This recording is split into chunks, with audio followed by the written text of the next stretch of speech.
all, welcome to GRTS News with me, Winifred. But first, the headlines. The Vice President joins civil society groups to commemorate International Day of Zero Tolerance on female genital mutilation or cutting.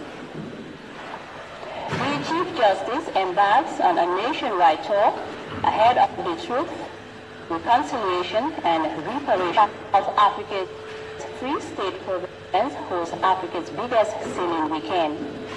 And Uganda joins the rest of the international community to mark World Cancer Day. Well, these and other stories coming ahead in the next 30 minutes.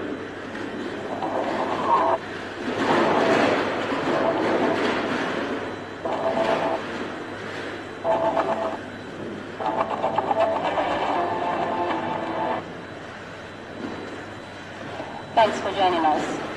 The Vice President and Minister of Women's Affairs Monday joined civil society organizations and other activists fighting against female genital mutilation or cutting to commemorate International Day of Zero Tolerance on female genital mutilation or cutting.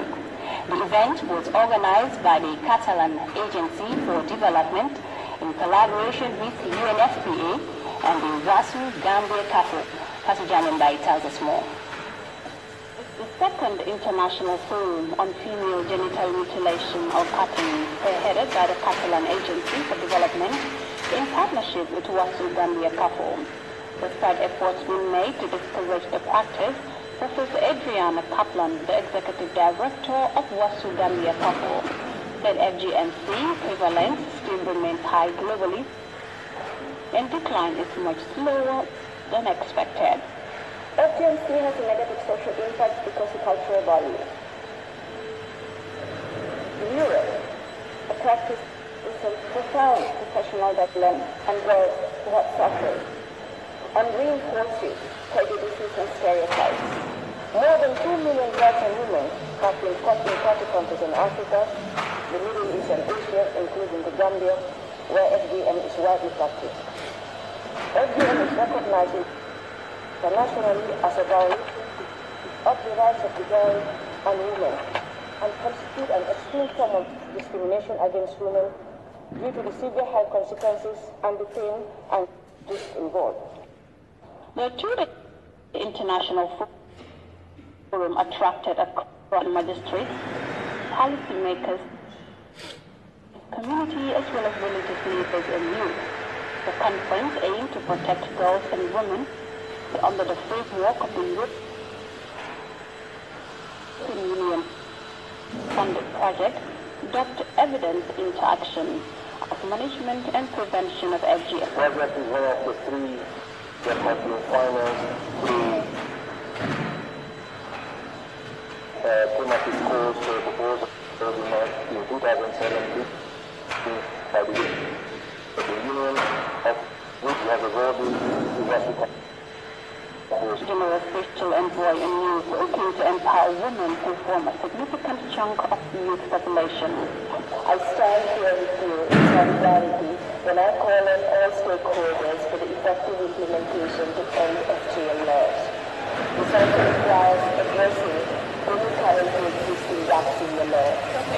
The UN stands with you to tackle the challenges of FGM together with you and to achieve the SDG target to emit harmful practice no later than 2030. The Vice President and Minister of Women's Affairs said FGM violates the rights of young girls and women and undermines the need for all to come on board to end the age-old practice, hampering the development of young girls. In Uganda, the prevalence of FGM cutting is estimated at 25% according to the General Survey of 2013. With 1.3 million women having undergone with the for 2013. The prevalence is varied widely between regions and ethnic groups. The International Day of Zero Tolerance on FGMC is commemorated every year on the 6th of February globally. Reporting for GRTS News, I am Fatu Janin Bai. Falterberg Barrow Foundation Monday launched a partnership deal with a Mark Foundation in Germany, meant to improve the healthcare services in the country, as Educator reports. It is the launch of Mark and the venture dubbed More Than a Mother initiative in the Gambia. Coming to the conclusion, the German-based charity and philanthropic organization aims to improve public health and well-being. We are launching our partnership foundation to improve access to healthcare in Gambia, to train doctors, oncologists, to treat cancer, and to be fertility specialists to treat infertility. Together with the Foundation and my Foundation, we are going to train as many as is required for oncologists in Gambia to be able to treat cancer all over the country. Infertility are challenges in this program, with special empowering women through the provision of access to information. Serve in close collaboration with great initiative to cover the length and breadth of this country to raise awareness on important appropriate messages and materials, as well as community dialogue to facilitate community action. To Mark Foundation, Starwood Media continues support in the implementation of the awareness campaign to reduce the burden of infertility, as well as improve appropriate and family care seeking in the health sector. Initiatives being driven by the Foundation to realize its objective. It is a welcome move and timely intervention as the department opens the door to more cooperation and development partnership to fulfill its national mandate. The Ministry of Health and Social Welfare is proudly associated with this laudable initiative. And as we assure you of our commitment, the search for fertility by both men and women can be a desperate venture, and the people may find themselves in situations that may compromise their health. I finally wish to thank the First Lady of the Republic of the Gambia and Mark Foundation for their efforts in addressing the issues related to health and fertility in the Gambia. Community members and beneficiaries of the Mark initiative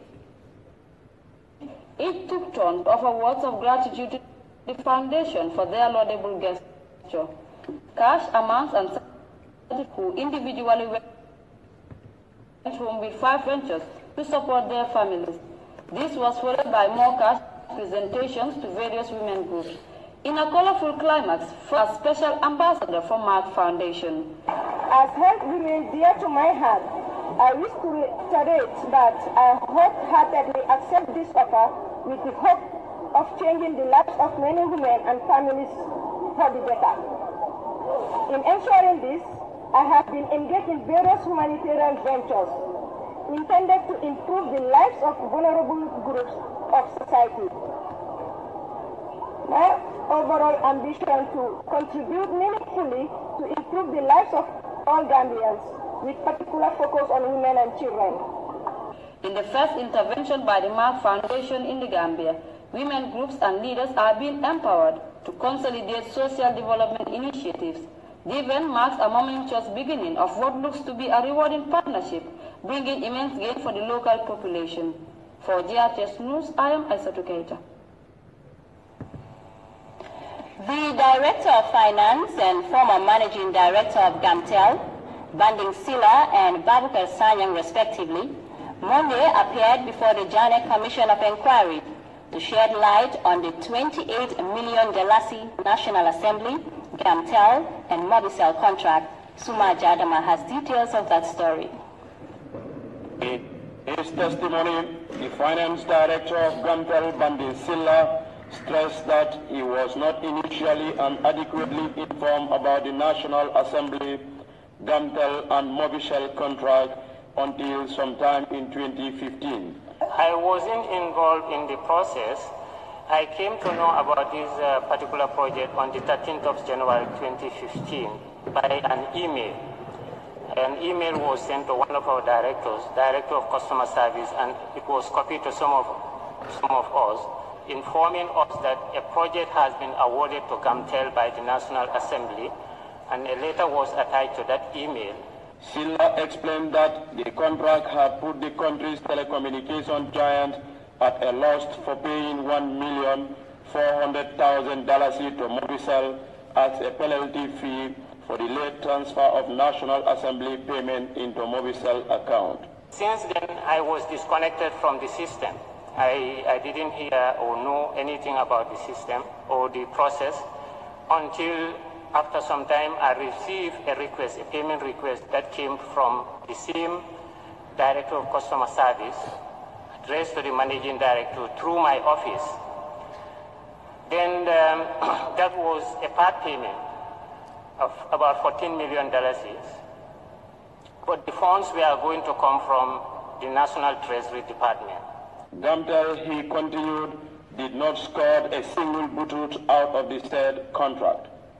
In his first appearance, the former Managing Director of Gamtel, Babukar B. Sanyam, acknowledged that the Institute had signed a contract with the National Assembly. Did you sign a contract, by the way, with Mobicel Group? No, we did not sign a contract with Mobicel. What happened was, when National Assembly wrote to Gamtel to deploy a telephone system in their new building during the construction, what I did first was to set up a project team. And this project team was to work together with National Assembly from henceforth. The head of the team was Sajo Khan. He was the Director of Customer Service. Yeah, I can't recall all of them, but I know some members from the switchboard section, the SMX, were also part of the team. I probably would be able to find out from the list. If I make a research in the documents, I'll be able to get a list. In his self-contradictory statements, Sanyang later admitted that a subcontract award package was provided to Mobicel by Gamtel, but he was unable to produce the documents nor mention the names of the team members who have prepared the contract package. Suma Jadama, reporting for GRTS. The Chief Justice, Hassan Jallow, accompanied by senior judicial officials, has embarked on a nationwide tour ahead of the Truth, Reconciliation and Reparation Commission. The delegation had its first meeting with tribunal heads at the Brikama Magistrate Court. As former Akani reports, the new Chief Justice seeks to revise the whole judicial system. Chief Justice Hassan B. Jallow and his high-power delegation were received at the Brikama Magistrate Court by the Governor of the West Coast Region, Bakari Sanang, senior judicial officials, district chiefs and head of tribunals. In an interface with district chiefs and judicial officials, the Chief Justice had time to listen to some of the major challenges confronting lower courts at district levels. Primary among the many is the lack of enough courthouses to carry out their proceedings.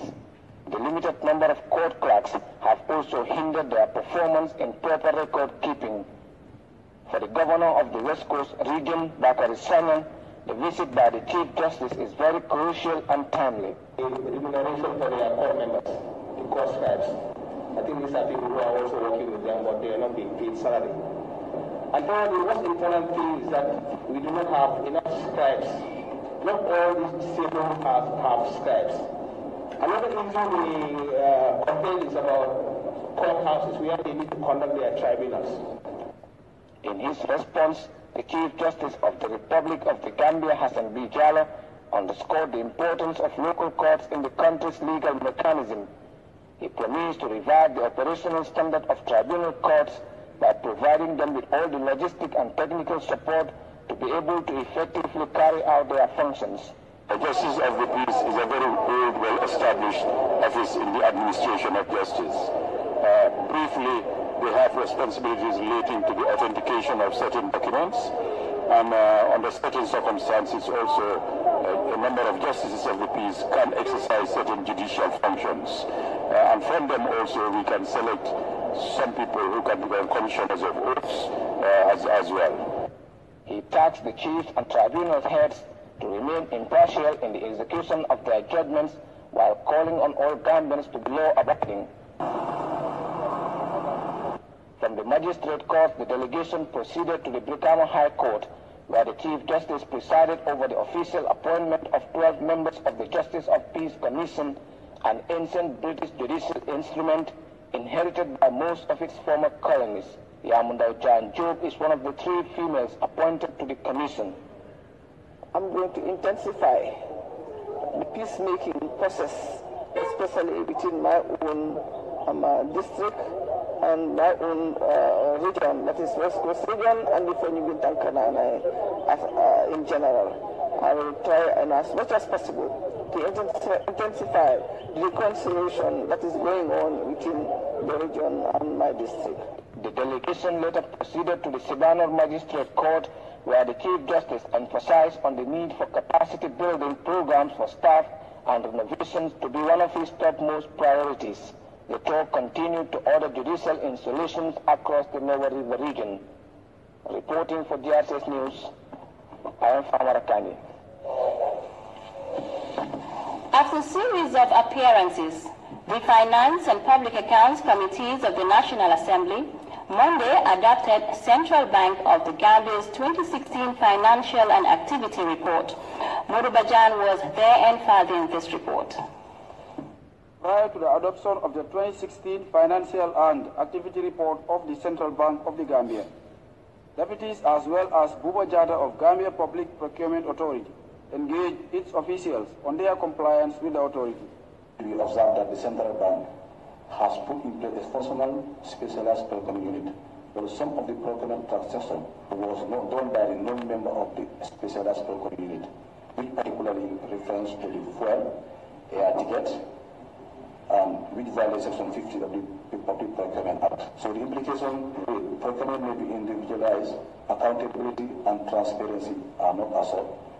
It is indeed a fact that protocol unit of the bank handles travel arrangements, which purchase of air tickets is part of. For this process to be endorsed, a minimum of 3 quotations is always solicited. However, the travel issue for the year under review, travel clearances, obviously they all come from the Office of the President, but also there was a directive that shows where all tickets should be purchased. Equally responding to bidding and other matters raised by committee members including Alhaji Mbow, Central Bank Governor Bakari Jami underlined his institution's ongoing reformations for the better. If you give me a request for quotation, and what you give me is different from what you give to the other party, I really would like to understand how would you come to the conclusion this is best value for money? We work very transparently. Most of our transactions nowadays are done based on bidding process. And the next thing is that we're going to restructure the entire bank. That is the institutional reforms that are going on. Because we are reviewing the act, we have to review the structure so that the structure and the act are the same. And one of the things that will be restructured is the procurement unit itself, so that it becomes, a well-functioning and strong. Second Deputy Governor S.A.K. Drame expanded on other activities, mentioning significant interventions of the Financial Intelligence Unit. We have the intelligence unit. They will look at the basis of the suspicion. If they believe that there is some good grounds for suspicion, then the FIU escalated to the law enforcement agencies. But since the FIU moved out of the bank, those functions are now within the FIU. But that notwithstanding, the central banks also have an oversight responsibility on the commercial banks.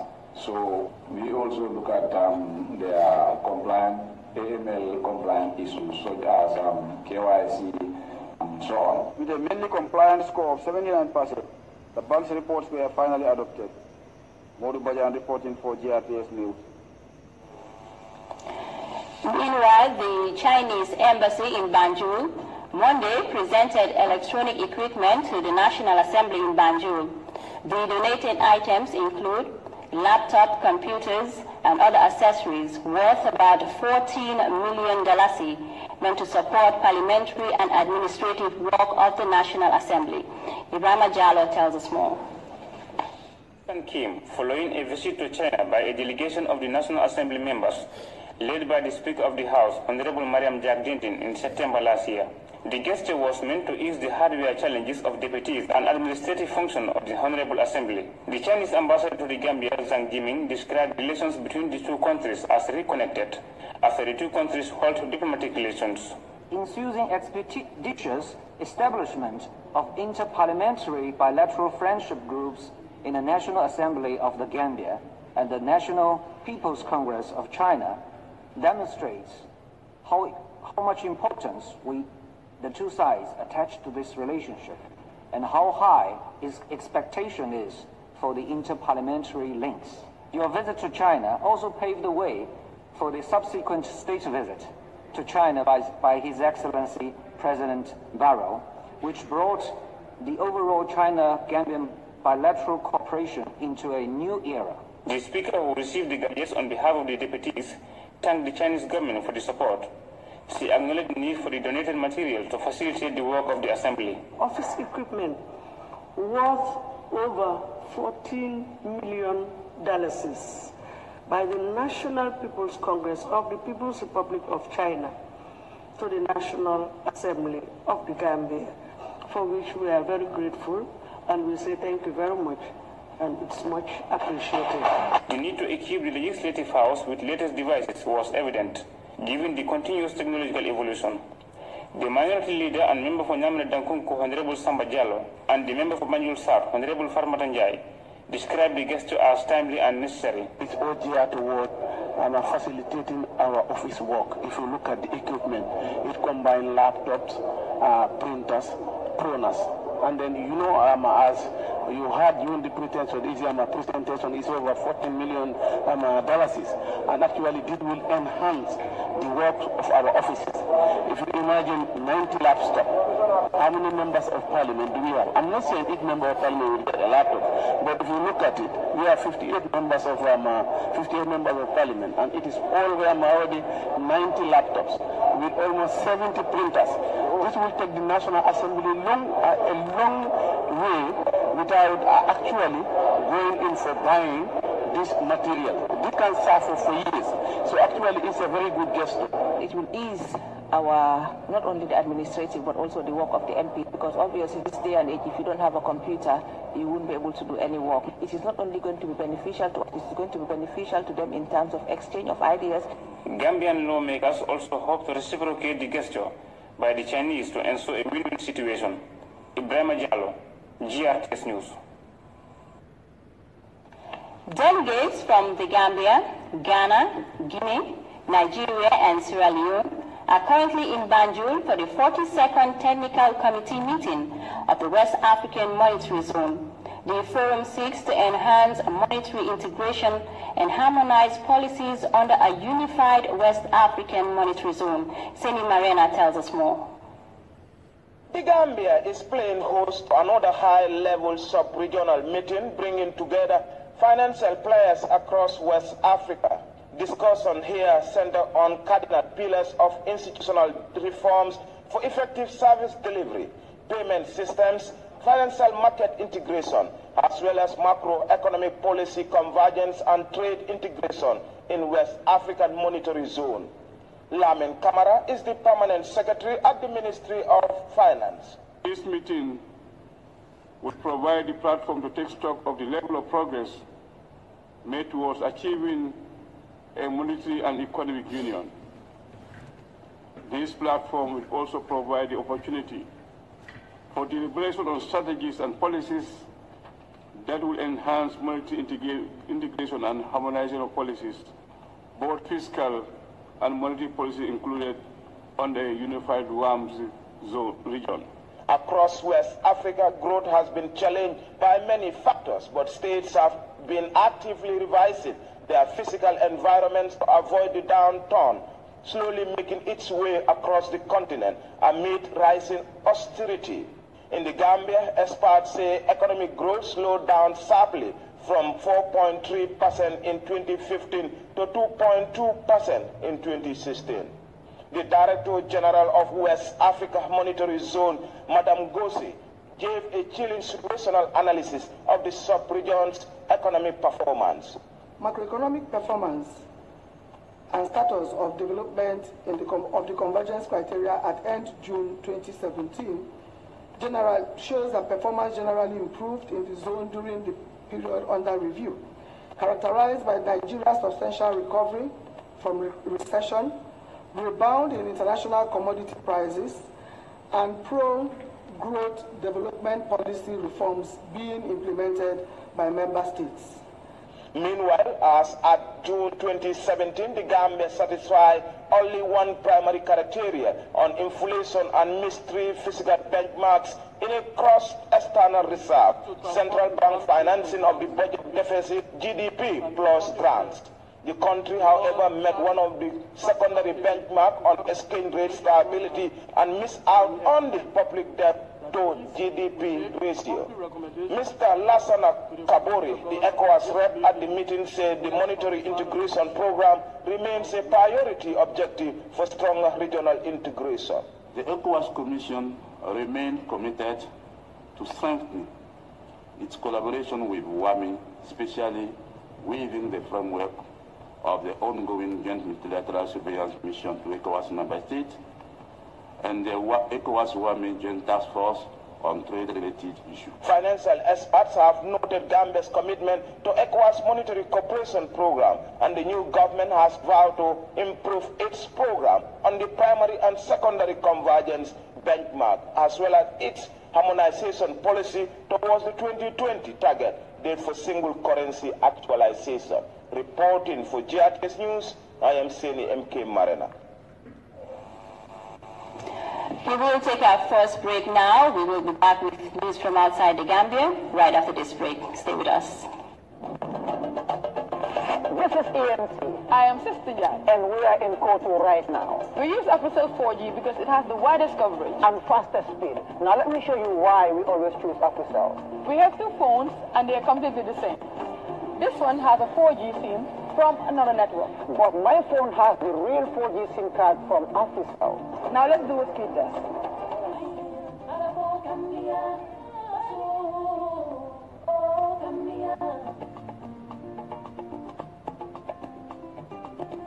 Wow! I'm having full coverage from my Africell where the speed test shows 59.33. I'm getting 1.95 from the other network.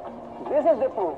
Africell have the widest coverage and the fastest speed. By far, the fastest. Go and change your SIM cards to the real 4G SIM cards from Africell at any of our customer care outlets for free. Where Africell goes, no one has the speed to follow. Welcome back.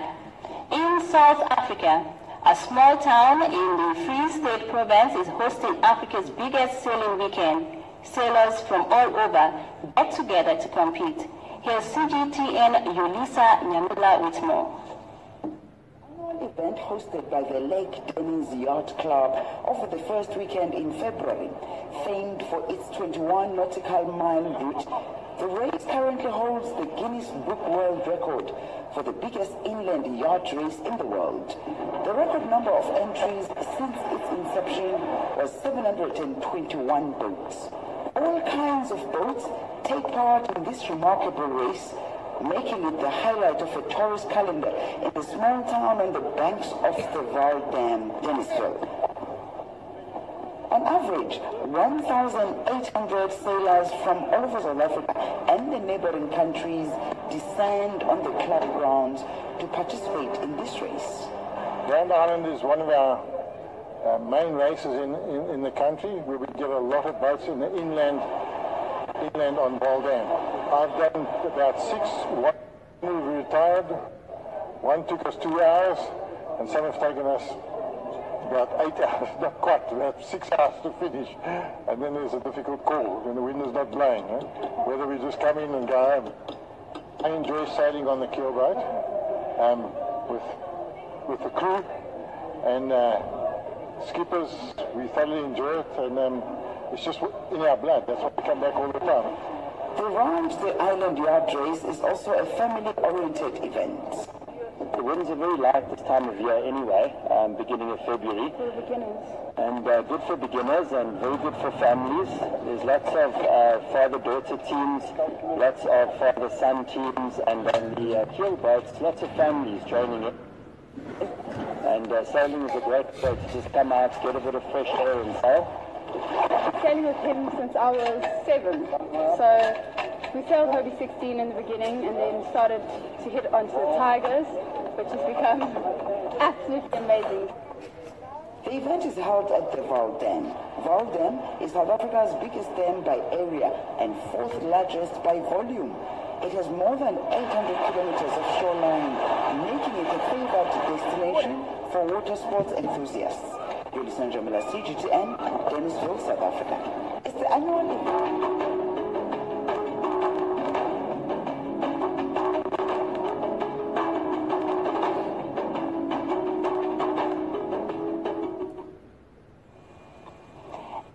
And before we take leave of you, a recap of the day's main stories. The Vice President has joined the Emirates International Day of Zero Tolerance on Female Genital Mutilation or Cutting. The Chief Justice has embarked on a nationwide tour ahead of the Truth, Reconciliation and Reparation Commission. South hosting Africa's biggest sailing weekend national community to mark World Cancer Day.